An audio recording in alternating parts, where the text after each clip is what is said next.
Our second speaker or pangmalakasang mentor number 2 is Engineer Giancarlo Bero. Engineer Bero is a licensed real estate practitioner with a solid background in sales and management. With over a decade of experience in the industry, he has climbed the ranks from being a sales consultant to a territory sales head, managing various teams of sales professionals across different projects. He takes pride in his impressive sales track record, consistently delivering remarkable sales performances. He holds several awards for being a top performing sales consultant, sales manager, and sales director nationwide for Philinvest Land and Robinson's Homes.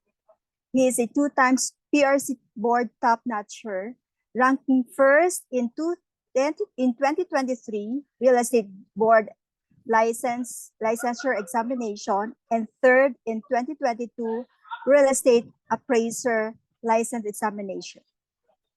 Engineer Bero's contributions were integral to the outstanding achievement of Alpha in the latest Real Estate Appraiser Board examination.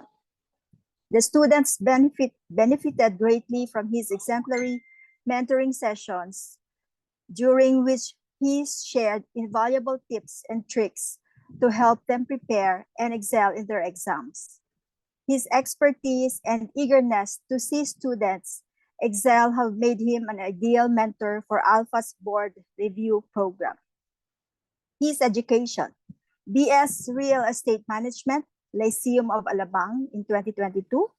He has a BS Electronics and Communication Engineering in De La Salle University, Manila, 2012. And his achievements: he's the Real Estate Broker Board Exam First Placer in 2023 and the Real Estate Appraiser Board Exam Third Placer in 2022. Let's welcome Engineer Giancarlo Bero. Thank you.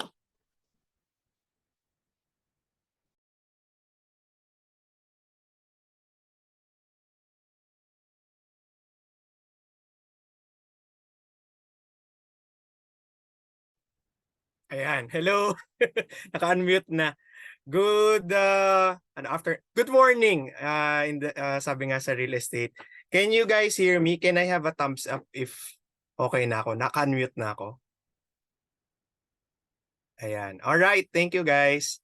And I'm very happy na marami kayo dito. And actually, nung sinabi ni Boss Teddy na we'd like to do a tips for you guys, sabi ko, better talaga na mas maaga. So may mga nakikita ko sa chat box. Hi guys! And I saw some friends as well. Yung mga naturuan natin at tinuturuan currently. So hello po sa inyong lahat.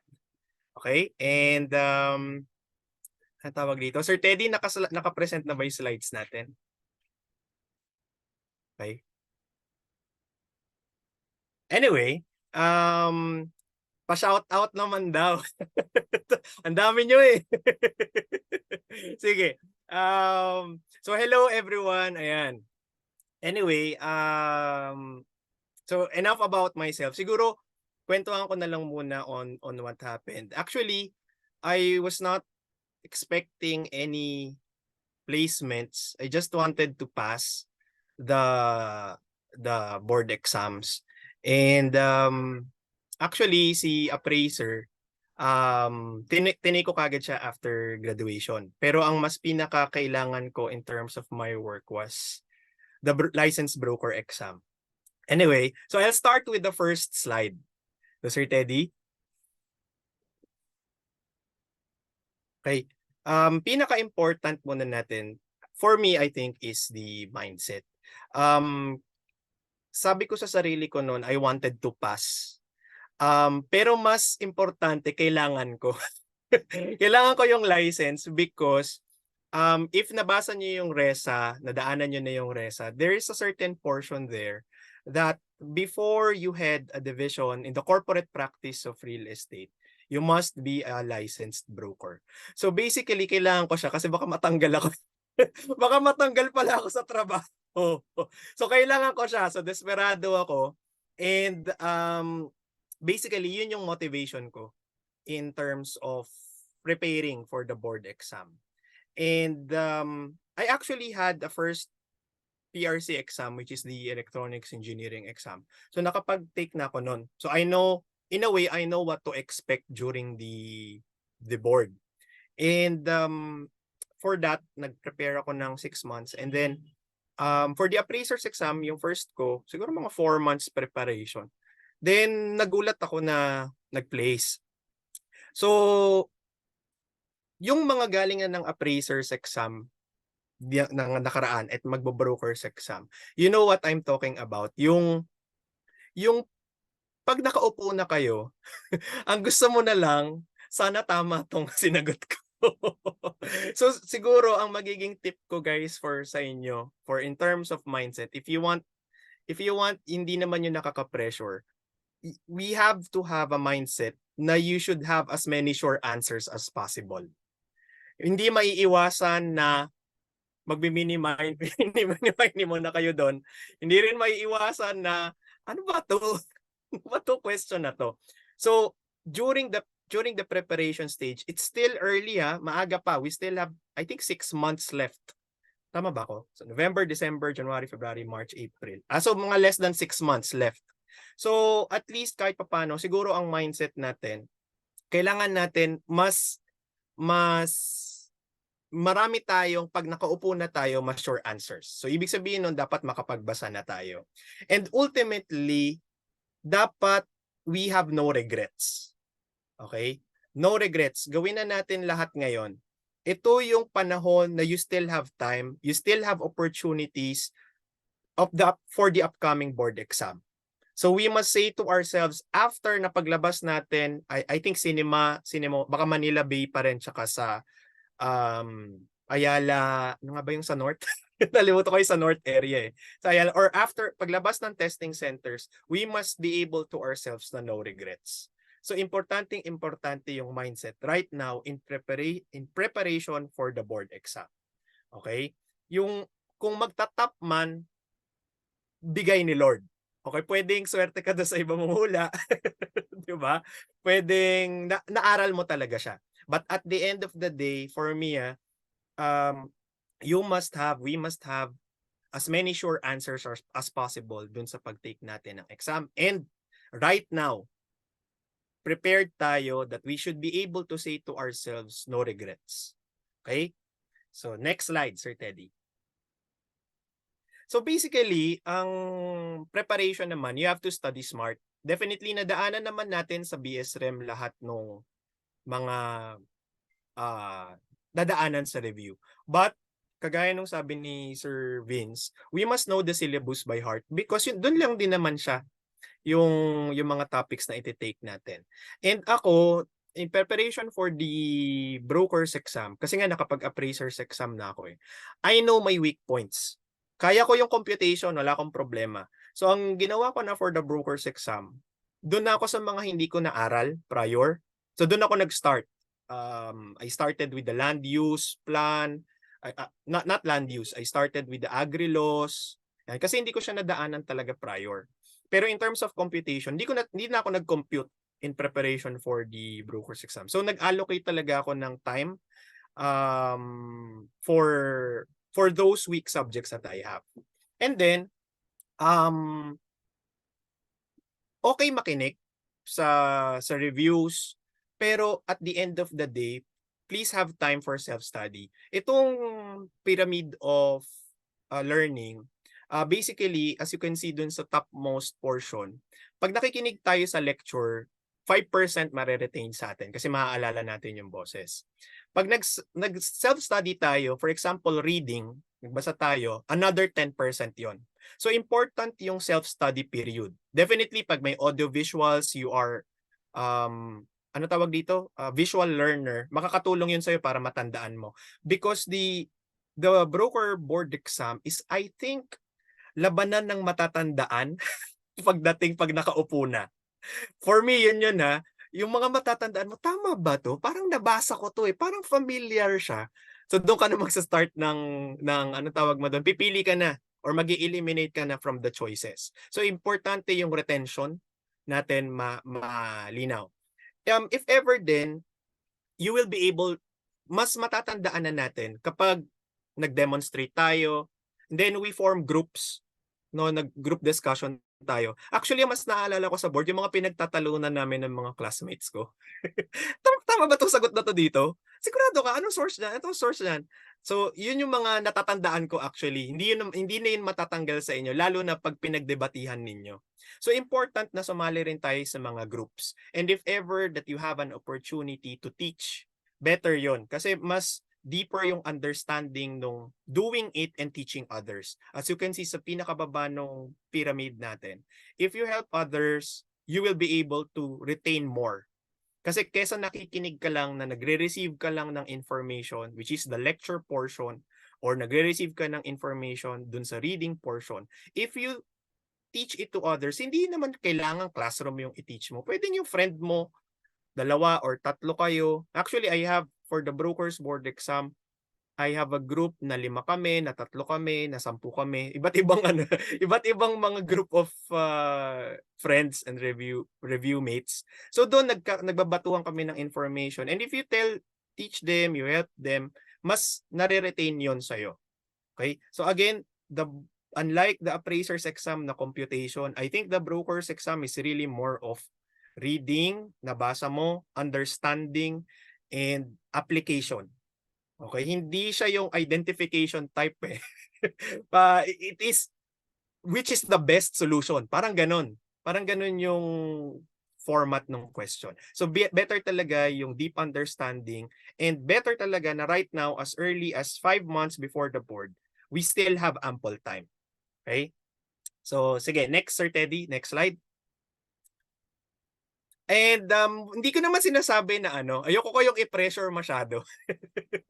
So you should have take breaks. I know most of you would want the to be top notchers.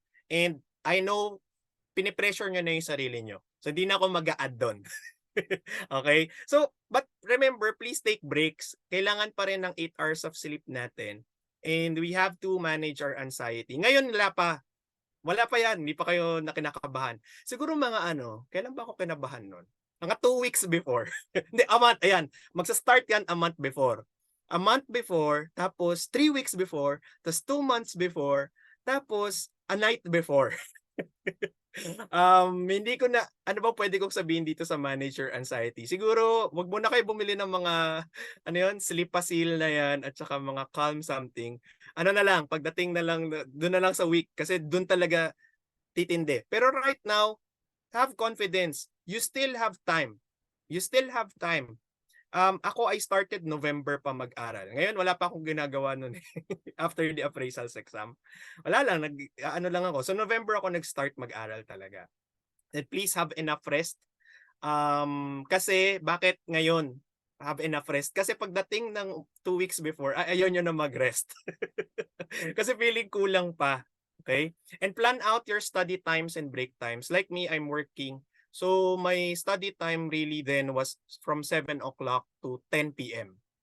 Yun yung naging habit ko. Hindi ako, since from my mindset na I need the license, I need to pass this.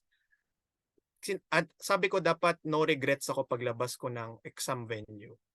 I really made it a point na everyday dapat nakakapag-aral ako from 6 to 10 or from 7 to 10. Kung kaya ko more.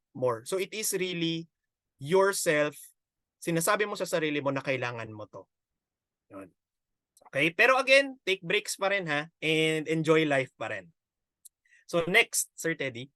Of course, keep healthy. I know a story na hindi siya prepared. This is for the appraisals exam nung time ko. Na hindi siya nakapag-take because nilalagnat siya a day before the exam. So remember guys, please maintain pa rin social distancing. Actually, ako nagkaroon ako. Na-isolate ako siguro mga 2 months before the exam. At least 2 months before. So meron pa rin. We still have COVID sa paligid. So please maintain social distancing, especially kapag 1 month before na lang. And yan, mga 2 weeks before na lang. Okay? Eat healthy food. And may mga nagtatanong, meron ba akong food supplement na iniinom nun? For the appraisals exam, wala. For the broker's exam, di ba sabi ko nga sa sarili ko, no regrets. Then, nag-Memo Plus Gold ako. Nag-Memo Plus Gold ako. Sabi ko kasi no regrets eh. Gawin ko na lahat. Di ba? Gawin ko na lahat. Kung nakatulong ba siya sa akin, hindi ko masagot. Hindi ko rin siya ma-advertise kung tumalino ba ako or mas nag-retain ng information sa akin. Pero at least ginawa ko lahat. Masasabi ko, I did my best. No regrets. Ginkgo biloba, hindi ko alam siya kung ano siya. Pero naririnig ko kasi may mga ginkgo biloba daw. Pero ako, nag-Memo Plus Gold ako. Ang sabi doon, kung bibili kayo ng Memo Plus Gold, hindi po ako advertiser nila ha. Wala rin akong komisyon kapag bumili kayo. Pero ang sabi doon sa box, parang 2 pills or 2 capsules a day. Trinay ko siya kasi sabi nga no regrets, di ba? Trinay ko, kaya lang hindi okay sa tiyan ko eh. Makapag-cobra, hindi ko siya iniinom during the review. Actually, alam nila Boss Ted dito, hindi ako nagkakape. Hindi ako ma-caffeine. Hindi ako nagkakape basically. So anong ginagawa ko para magising during the review? Wala ako iniinom. Hindi rin ako nagko-cobra. Pero yung cobra na yan during the exam. Meron ako. So kasi I don't know kung naranasan nyo na sa mga nakapag-appraisals exam, hindi ka makakatulog a night before. Trinay ko na mag-sleepasil, nag-aircon na akong lahat, etc. Hindi ako makatulog. So pagdating ng exam, kailangan yung mga tinatype na iba, hindi yan during the board, wag yan. Nakaka-excite yan, alam ko, pero wag yan. Pero ako hindi rin ako nagkakape. So may mga hindi rin nagkakape dito. Anyway, si Cobra meron ako during the exam. So si Memo Plus Gold yan, trinake ko siya once a day lang kasi hindi okay sa tiyan ko yung Memo Plus Gold. I think pag dalawa. So isa lang ako for the 5 months na nagre-review ko. So wala namang masama kung gagawin natin, 'di ba? At least sabi natin again, no regrets. Ginawa natin lahat. Okay? And lastly, yan. Okay? How many days ka nag-stop studying before the exam? I tried. I tried stop studying a night before. Tapos, kailangan ko yung lisensya ko kundi baka matanggal ako sa work, di ba? So, I tried and then nag-browse pa rin ako during the day of the exam. Not the day of the exam, nung a night, hindi na ako nag-aral nung night. Kaya lang kasi yung anxiety kasi nandun eh. Andun lahat. So, ang usual tip is sabi 2 days before. If you have ample preparation, you would be able to do that. So wag niyo akong gayahin na nagka-cram. So at least ngayon pa lang you'll be able to start. I think Sir Teddy naman has an early program. Factor ng age ang study habit. I'm 34 years old this year. Factor ba ng age? Hindi ko alam eh. Pero siguro hindi siya factor, it's really more of your mindset in having those specific hours for study na walang ibang makakagulo sa'yo. Siguro, commitment mo sa sarili mo to give that 3 hours, at least 3 hours of studying. Yeah, determination, I agree. So, and guys, remember, believe in yourself. In terms of review centers, you may do 2 or 3 if you want. Kasi sabi ko nga kanina, 'di ba, the more help you get, the better. However, not all help will really help you. Kasi at the end of the day, you have to have time for self-study. Kasi kung nakikinig ka lang na nakikinig, hindi siya mare-retain. Okay? Although once or twice mong marinig is okay.